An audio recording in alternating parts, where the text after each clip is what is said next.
Maya wiped her hands on her apron and took a deep breath.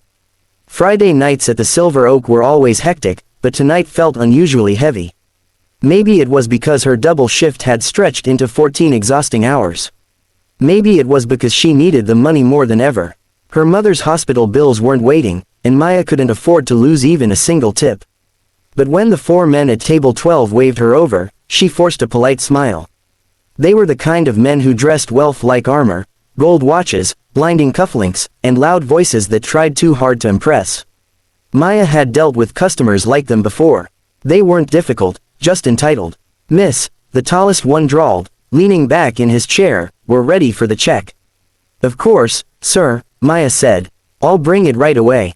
When she returned and placed the bill on their table, the men exchanged glances, then chuckled. Something in her stomach dropped. Sweetheart," one said, sliding the bill back toward her, "there must be some mistake." "No mistake, sir. That's your order." "Right," he laughed, "but we don't pay for bad service." Maya blinked. "Bad service? I'm sorry if something wasn't right. I can." "Nah," another man interrupted, waving dismissively.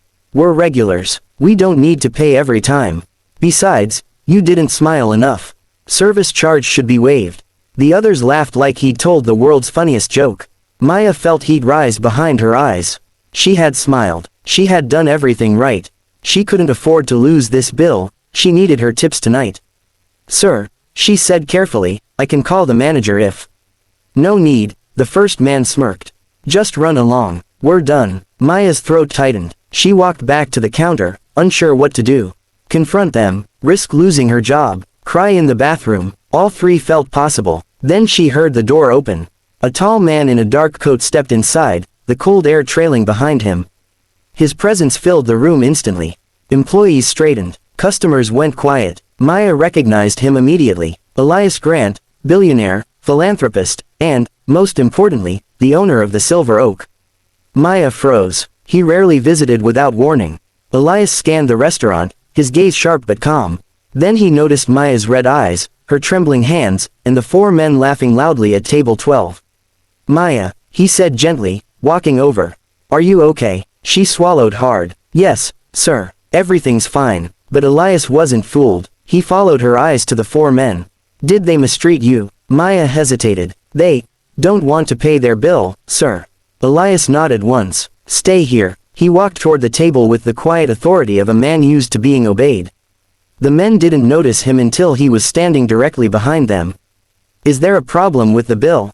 Elias asked. The men stiffened. The tallest slowly turned around. "Oh, Mr. Grant, we didn't see you." "I noticed," Elias said coolly. The men scrambled to explain. "It's just, well, service wasn't good. You know how it is." "Yes," Elias said, "I do." He leaned forward slightly. "Maya is one of my best employees. She works harder than any of you have in your entire lives." The men's faces drained of color. "So let me make this simple." Elias reached for the bill and placed it in front of them. "You will pay it, in full." He tapped the table once. "And then you will apologize." The men looked at one another, embarrassed and defeated. One cleared his throat. We didn't mean any disrespect." "Then fix it," Elias said. They quickly pulled out their wallets. One even overpaid, slipping extra bills onto the check as if to repair his dignity. When they turned to Maya, their voices were small. "We're sorry." Maya nodded, politely, though the apology felt hollow. Elias waited until they hurried out of the restaurant before turning back to her. "Thank you," she whispered. "I didn't want to cause trouble." "You didn't," Elias said. "They did." He reached into his coat and handed her an envelope. "What's this?" Maya asked. "A bonus," he said. "For handling the situation with grace. And for not letting people like them crush your spirit." Maya opened the envelope and gasped. Enough money to cover her mother's bills for weeks. Tears filled her eyes, not from exhaustion this time, but relief. Elias smiled. "Maya, good service should be rewarded. And good people should never be taken advantage of." She nodded, emotion tightening her throat. That night, as Maya walked home under the city lights, she realized something. Kindness may be quiet, but when backed by courage, and a billionaire who cared, it could change everything.